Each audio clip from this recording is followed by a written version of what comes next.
পশ্চিমবঙ্গে এবার দু দফায় বিধানসভা ভোট। প্রথম দফা 23 এপ্রিল আর দ্বিতীয় দফা 29 এপ্রিল। গণনা 4 মে।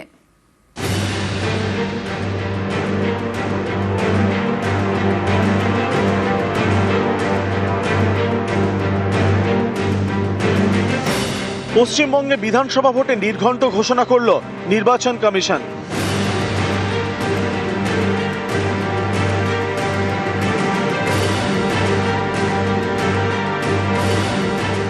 এবার রাজ্যে দু দফায় vote.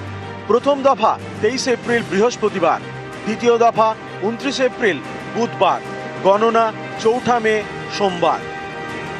West Bengal, the 294 assembly constituencies, the polling shall be held in 2 phases. In the first phase 152 and the second phase 142. The date of poll shall be 23rd of April and 29th of April. And the counting shall be together for all, that is 4th of May 2026. প্রথম দফায় vote হবে কোচবিহার, আলিপুরদুয়ার, জলপাইগুড়ি, কালিম্পং, দার্জিলিং, উত্তর দিনাজপুর, দক্ষিণ দিনাজপুর, মালদা, মুর্শিদাবাদ, পূর্ব মেদিনীপুর, পশ্চিম মেদিনীপুর, পুরুলিয়া, বাঁকুড়া, ঝাড়গ্রাম, পশ্চিম বর্ধমান এবং বীরভূমে।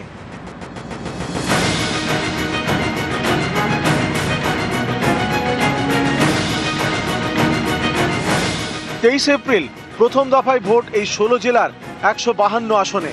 29 April দ্বিতীয় দফায় vote হবে কলকাতা, উত্তর 24 পরগনা, দক্ষিণ 24 পরগনা, হাওড়া, হুগলি, নদিয়া, পূর্ব বর্ধমানে।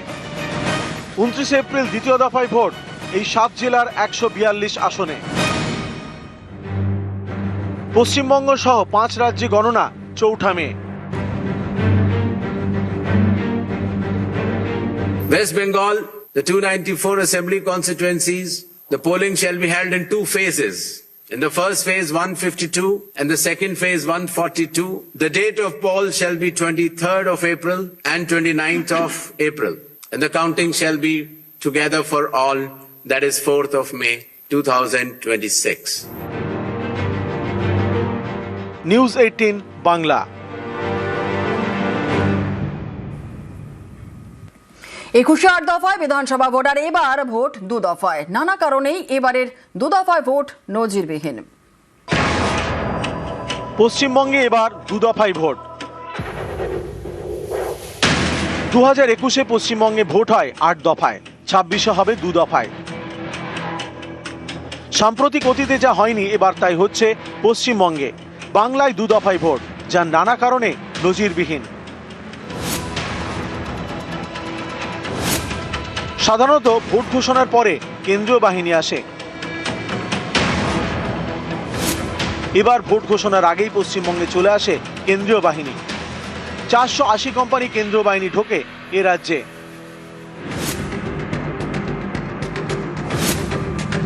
এতদিন কবে কোথায় ভোট হবে তা ঠিক করতে পশ্চিমবঙ্গকে আড়াআড়ি ভাগ করে হিসেব হতো। অর্থাৎ উত্তরবঙ্গের আসনগুলি নিয়ে ভোট আর দক্ষিণবঙ্গের আসনগুলি নিয়ে ভোট। কখনো উত্তরবঙ্গের সঙ্গে জঙ্গলমহল জুড়ে ভোট হয়েছে, কিন্তু এবার ভাগ হয়েছে লম্বালম্বি, অর্থাৎ পূর্ব পশ্চিমে।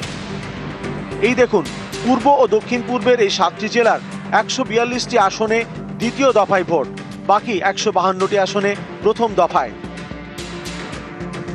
এভাবে ভাগ করাও নজিরবিহীন।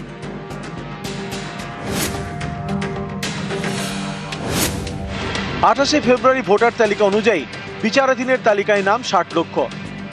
ধাপে ধাপে তালিকা প্রকাশ করার কথা কমিশনের, অর্থাৎ চূড়ান্ত ভোটার তালিকা তৈরি হওয়ার আগেই ভোট ঘোষণা। অসম, কেরল এবং পুদুচেরিতে 1 দফায় ভোট 9 এপ্রিল। তামিলনাড়ুতেও 1 দফায় ভোট 23 এপ্রিল। ওই দিন পশ্চিমবঙ্গে প্রথম দফায় ভোট, দ্বিতীয় দফার ভোট 29 এপ্রিল। অর্থাৎ পশ্চিমবঙ্গে ভোট শুরুর আগে অসম, কেরল এবং পুদুচেরিতে ভোট শেষ, তাই ওইসব রাজ্যের বাহিনী পশ্চিমবঙ্গ এবং তামিলনাড়ুতে পাঠাতে পারবে কমিশন। পশ্চিমবঙ্গে শেষ দফায় ভোট 29 এপ্রিল।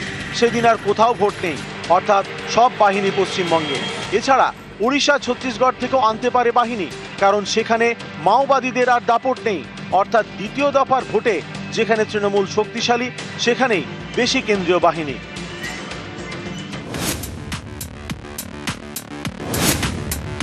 23 এপ্রিল প্রথম দফায় 152 আসনে ভোট। এই আসনগুলির মধ্যে বিজেপি 21-এ জিতেছিল 54টিতে। 29 এপ্রিল দ্বিতীয় দফায় 142টি আসনে ভোট। এই আসনগুলির মধ্যে বিজেপি 21-এ জিতেছিল 15টিতে। অর্থাৎ যেখানে তৃণমূলের শক্ত ঘাঁটি, সেখানে এমন দিনে যেদিন সারা দেশে কোথাও ভোট নেই, ফলে সেদিন আরো বেশি কেন্দ্রীয় বাহিনী নিয়োগ করার সুযোগ রয়েছে। আমরা চাই কম দফাতে ভোট হোক, যত কম মিনিমাম দফাতে, কিন্তু নিরাপত্তায় কোনো সমঝোতা না করে। আমরা চাই না কোচবিহারে ভোট দিয়ে সকালবেলা 3 দিন পরে মালদাতে ভোট দিয়ে, তার 3 দিন পরে বারাসাতে এসে ভোট দিয়ে, তারপরে এসে ভবানীপুরে ভোট ছাড়ুক কালি তুলতে তুলতে। এই জিনিস চাই না। এবার বিধানসভা ভোট সর্বোচ্চ 2 দফায় করার দাবিতে বারবার সরব হয়েছে বিজেপি। নির্বাচন কমিশনের ফুল বেঞ্চের সামনেও তারা এ দাবি জানায়। बार का चुनाव हमारा अनुरोध है कि एक चरण में कीजिए या सर्वाधिक 2 चरण में। ये 7-8 चरण 6 हफ्ता टालना सबको दिक्कत होता है और इसमें कोई फायदा नहीं होता। এই দাবি মেনেই কি পশ্চিমবঙ্গে 2 দফায় ভোট, যেখানে 21-এর বিধানসভা ভোট হয়েছিল 8 দফায়? With regards to the West Bengal elections to be held in 2 phases instead of 8 phases earlier, the Commission has held detailed deliberation. In its considered opinion, it was found necessary to reduce the number of phases and bring it down to an extent where it is convenient for everybody. News 18 Bangla. 2 দফায় ভোটকে স্বাগত।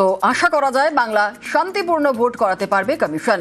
তার আগে ত্রুটিমুক্ত voter তালিকা উপহার দিয়ে commission, মন্তব্য বিজেপির রাজ্য সভাপতি শ্রমিক ভট্টাচার্যের। হরিয়ানায় নির্বাচন হলো, বিহারে নির্বাচন হলো, দিল্লিতে নির্বাচন হলো। নির্বাচনের পরে জেসিবি মেশিন দিয়ে পরাজিত প্রার্থীর বাড়ি কেউ গুড়িয়ে দিয়েছে, কোনো মৃত্যুর সংবাদ আছে, কোনো বোমাবাজি হয়েছে। সুতরাং এটা পশ্চিমবঙ্গের ক্ষেত্রেও একটা লজ্জার বিষয় যে সব রাজ্যে 1 দফা, আমাদের এখানে 2 দফা। আমরা নির্বাচন কমিশনের উপরে আস্থা রাখছি। আমরা মনে করি তারা এখানে শান্তিপূর্ণ ভোট করাতে সক্ষম হবেন এবং তার আগে একটা ভেজাল মুক্ত, ত্রুটিমুক্ত ভোটার লিস্ট মানুষকে উপহার দেবেন। তৃণমূল কংগ্রেস সারা বছর মানুষের সঙ্গে থাকে, তৃণমূল কংগ্রেসে তৈরি। প্রতিক্রিয়া তৃণমূল মুখপাত্র কুণাল ঘোষের। তৃণমূল কংগ্রেস সারা বছর উন্নয়ন এবং বাংলার মানুষের অধিকার রক্ষার যা কাজ করেন, আমরা একদিনেও তৈরি, ওদের যা ইচ্ছা আমরা তাতেই তৈরি। কারণ আমরা মানুষের সঙ্গে 12 মাস থাকি, শীত গ্রীষ্ম বর্ষা, বাংলায় মমতা বন্দ্যোপাধ্যায় সরকার ভরসা। আমরা প্রস্তুত। আগের বার ওনারা বলেছিলেন 8 দফায় ভোট করিয়েছিল, 8 দফা, করোনার মধ্যে হেরেছে। তো এবার 2 দফায়, 8 দফায় কমিয়েছিল 77, এবার 2 দফায় সেটাও কমে 27-এ দাঁড়াবে, তো হয়ে গেল। দফা নয়, অবাধ শান্তিপূর্ণ ভোটের পক্ষেই সওয়াল করেছেন মোহাম্মদ সেলিম। আমরা চেয়েছি সরকারের দফার পর। আমরা বলেছি দফার ব্যাপার না, আমাদের কাছে হচ্ছে অবাধ, সুষ্ঠু, নিরপেক্ষ, শান্তিপূর্ণ ভোট হবে কিনা, ভোটার লিস্ট নির্ভুল হবে কিনা, জাত পাত ধর্ম বর্ণ ভাষা থেকে কারো ভোটাধিকার কেড়ে নেওয়া যাবে না। ভোটের ঢাকে কাঠি, বাংলায় 2 দফায় হবে বিধানসভা নির্বাচন, জানিয়েছে নির্বাচন কমিশন। এবার প্রার্থী ঘোষণা, আগামীকাল বিজেপির প্রথম প্রার্থী তালিকা, আজই বামেদের প্রার্থী তালিকা প্রকাশ। পাহাড়ে একাই লড়বে বিজেপিএম।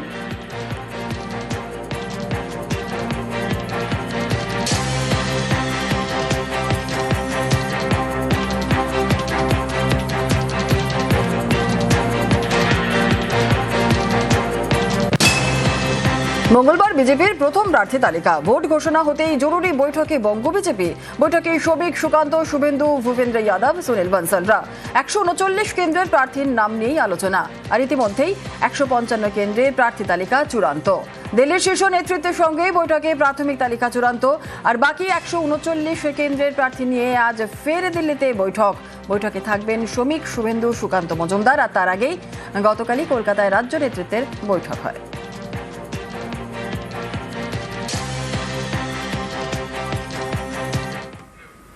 ভোটার কার্ড না থাকলেও ভোট, বিকল্প 12টি নথি দেখিয়েই ভোট দেওয়া যাবে। কি কি সেই 12টি নথি? আধার, প্যান, পাসপোর্ট, ছবি সহ পেনশনের নথি, জব কার্ড, ড্রাইভিং লাইসেন্স সহ বিকল্প 12টি নথিতে ভোট। ভোটার কার্ডে বানান বা ছাপার ভুল থাকলেও কোনো রকম সমস্যা নেই। যদি কোনো ভোটারের কাছে এপিক কার্ড না থাকে তবে তিনি 12টি বিকল্প নথির যে কোনো একটি দেখিয়ে ভোট দিতে পারবেন। 1. আধার কার্ড, 2. Job card, 3. ব্যাংক বা পোস্ট অফিস থেকে জারি করা ছবিসহ পাসবুক, 4. শ্রম মন্ত্রকের জারি করা health insurance smart card, 5. Driving licence, 6. Pan card, 7. NPR এর অধীনে আরজিআই দ্বারা জারি করা স্মার্ট কার্ড, 8. ভারতীয় পাসপোর্ট, 9. ছবিসহ পেনশনের নথি, 10. কেন্দ্রীয় বা রাজ্য সরকার, পিএসইউ পাবলিক লিমিটেড কোম্পানি কর্তৃক কর্মচারীদের ছবিসহ পরিচয়পত্র, 11. সাংসদ, বিধায়ক বা বিধান পরিষদ সদস্যদের দেওয়া সরকারি পরিচয়পত্র, 12. Unique disability ID card. প্রবাসী ভারতীয় যেসব ভোটার পাসপোর্ট দেখিয়ে ভোটার তালিকায় নাম তুলেছেন তাদের ভোট কেন্দ্রে শুধুমাত্র আসল পাসপোর্টই দেখাতে হবে। ভোটার কার্ডে সামান্য বানান ভুল বা ছাপার ভুল থাকলেও যদি ভোটারের পরিচয় নিশ্চিত করা যায় তবে সেই কার্ড গ্রহণ করা হবে।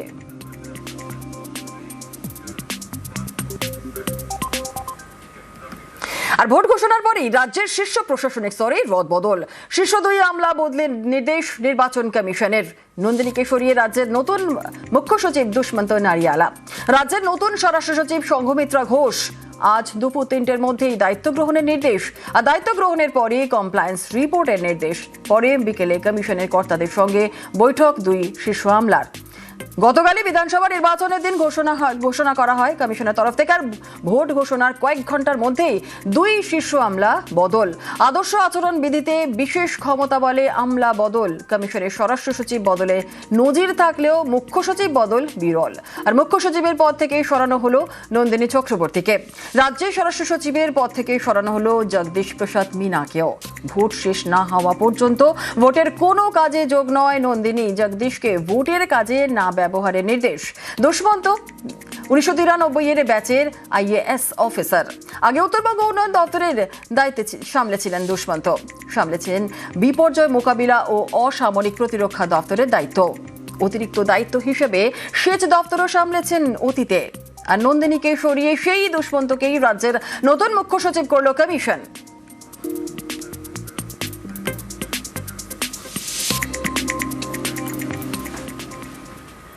26 ভোটে কমিশনের নজরে 21-24 অশান্তি। 21-24 কোথায় ভোট ও ভোট পরবর্তী অশান্তি? কোন থানার পুলিশ অফিসারের অধীনে ছিল এলাকা? আজ সন্ধ্যে 6টার মধ্যেই কিন্তু রিপোর্ট তলব। রাজ্য পুলিশের নোডাল অফিসারকে দিতে হবে রিপোর্ট। সিইও দপ্তর থেকে চিঠি পাঠিয়ে চাওয়া হলো রিপোর্ট।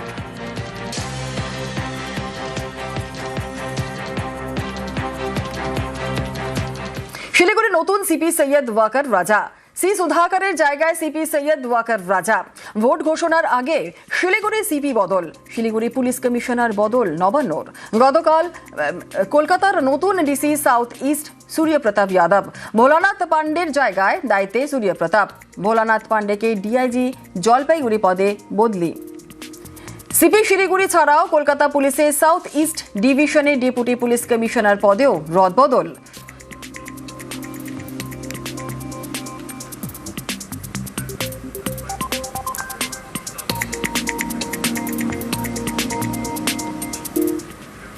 দুই আধিকারিককে সেন্ট্রাল ডেপুটেশনে পাঠানো হচ্ছে না। স্বরাষ্ট্র মন্ত্রকে চিঠি দিয়ে জানিয়ে দিল নবান্ন। রাষ্ট্রপতির অনুষ্ঠান বিতর্কে দার্জিলিংয়ে তৎকালীন জেলা শাসক মনীষ মিশ্রকে ডেপুটেশন চেয়ে চিঠি দেয় কেন্দ্রীয় স্বরাষ্ট্র মন্ত্রক। আর শিলিগুড়ি পুলিশ কমিশনারকেও সেন্ট্রাল ডেপুটেশন চাওয়া হয়। ইতিমধ্যেই দার্জিলিংয়ে জেলা শাসক বদল। মনীষ মিশ্র জায়গায় দায়িত্বে সুনীল আগরওয়াল।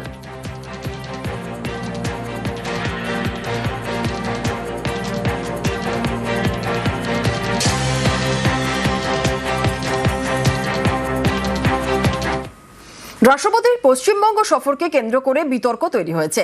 সেই বিতর্কে অংশগ্রহণ করেছেন খোদ প্রধানমন্ত্রী এবং মুখ্যমন্ত্রী। অথচ এই অনুষ্ঠানকে ঘিরে এমন কিছু তথ্য এখন প্রকাশ্যে আসছে যা বদলে দিতে পারে বিতর্কের অভিমুখ।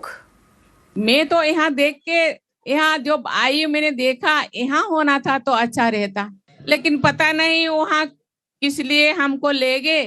यहाँ के भाइयों बहनों ज्यादा नहीं जा पाए। उनके मन में क्या आया मुझे पता नहीं कि वहाँ कर दिए जहाँ संताल लोग जा ना पाए। शायद उनके मन में था कोई ना आए और प्रेसिडेंट ऐसे ही घूम के चले जाए। आज सबसे ज्यादा प्रताड़ित यहाँ का दलित, आदिवासी और हमारे गरीब भाई बहन है।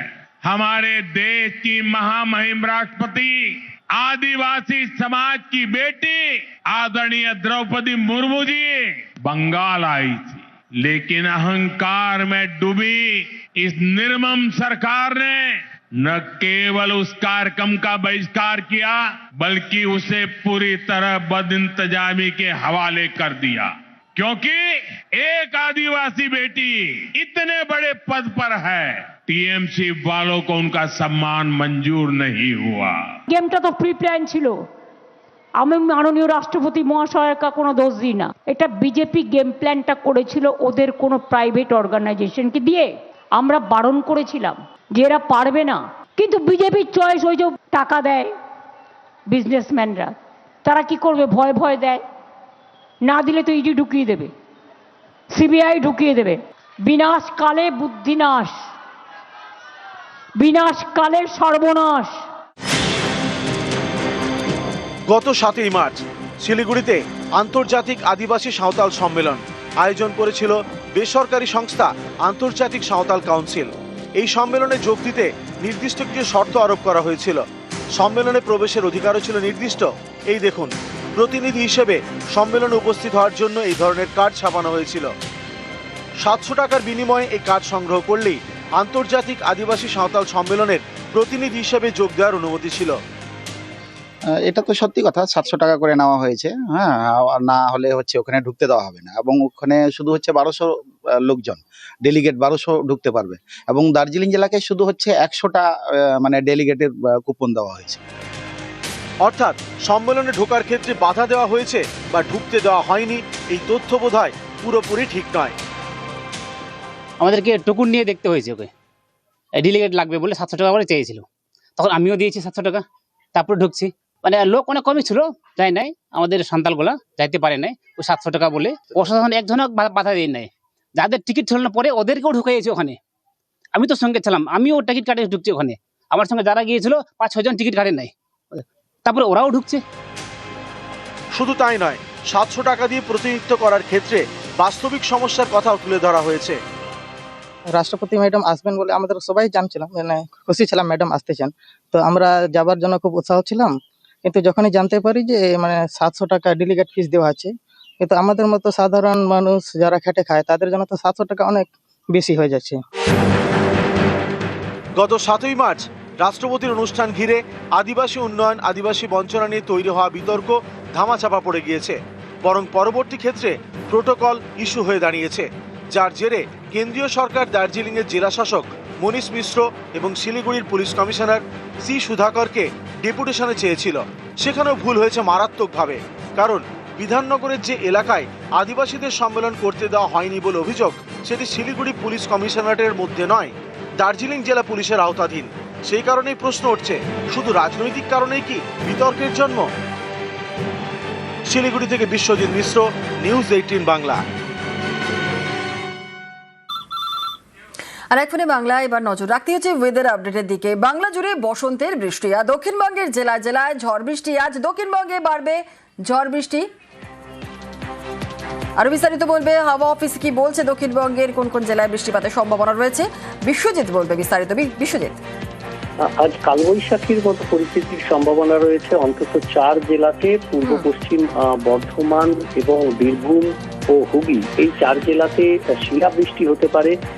দুপুরের পর থেকে আবহাওয়া পরিবর্তন হবে এবং বজ্রগর্ভ মেঘ থেকে শিলাবৃষ্টি, বজ্রবিদ্যুৎ সহ বৃষ্টি এবং 70 কিলোমিটার গতিবেগ পর্যন্ত ঝড়ের সম্ভাবনা রয়েছে। এছাড়াও উত্তর 24 পরগনা, নদিয়া, মুর্শিদাবাদ সহ দক্ষিণবঙ্গের বেশিরভাগ জেলাতেই আজ বিকেলের দিকে ঝড় বৃষ্টির সম্ভাবনা রয়েছে। সকালে আংশিক মেঘলা আকাশ এবং পরবর্তী ক্ষেত্রে বেশিরভাগ জেলাতেই মেঘলা আকাশের সম্ভাবনা এবং বিকেলের পর ঝড় বৃষ্টির সম্ভাবনা। বজ্রবিদ্যুৎ সহ হালকা মাঝারি বৃষ্টি চলবে আগামীকাল পর্যন্ত। বিক্ষিপ্ত বৃষ্টি সব জেলাতেই। বুধ বৃহস্পতিবার বৃষ্টি কমলেও শুক্রবার থেকে আরো এক দফায় স্পেল শুরু হবে বজ্রবিদ্যুৎ সহ ঝড় বৃষ্টি। বেশ, একেবারে দক্ষিণবঙ্গের ওয়েদার আমরা জানলাম। আর একটু উত্তরবঙ্গের দিকেও নজর রাখি। উত্তরবঙ্গের সব জেলাতেও কিন্তু আজ ঝড় বৃষ্টির পূর্বাভাস রয়েছে। উত্তরবঙ্গের উপরের জেলায় ভারী ঝড় বৃষ্টির সম্ভাবনা রয়েছে। পার্থ রয়েছে, আরো বিস্তারিত বলবে। পার্থ, পাহাড়ের কি ছবি আজ সকাল থেকে? তবে দেখো গত কয়েকদিন ধরেই কিন্তু যেমনটা চলছে তার কিন্তু খুব একটা হেরফের হয়নি আবহাওয়ার উত্তরে। আজও কিন্তু ঝড় বৃষ্টির প্রভাব থাকছে দার্জিলিং, কালিম্পং এর উঁচু পার্বত্য এলাকায়, পাশাপাশি মিরিক এবং কার্শিয়াংয়ের সাইডেও কিন্তু ঝড় বৃষ্টি হতে পারে। পাশাপাশি সমতলে যে জেলাগুলি রয়েছে অর্থাৎ আলিপুরদুয়ার, কোচবিহার, জলপাইগুড়ি, ডুয়ার্স এবং শিলিগুড়ি, সেখানেও কিন্তু ঝড় বৃষ্টির পূর্বাভাস থাকে। বিশেষ করে বিকেলের পরেই কিন্তু ঝোড়ো হাওয়া এবং সঙ্গে বৃষ্টি হতে পারে, এমনটাই কিন্তু হাওয়া অফিস সূত্রে জানাচ্ছে। এবং আগামীকাল পর্যন্ত কিন্তু এই আবহাওয়া থাকবে, এমনটাই কিন্তু জানাচ্ছে আবহাওয়া। একেবারে ধন্যবাদ।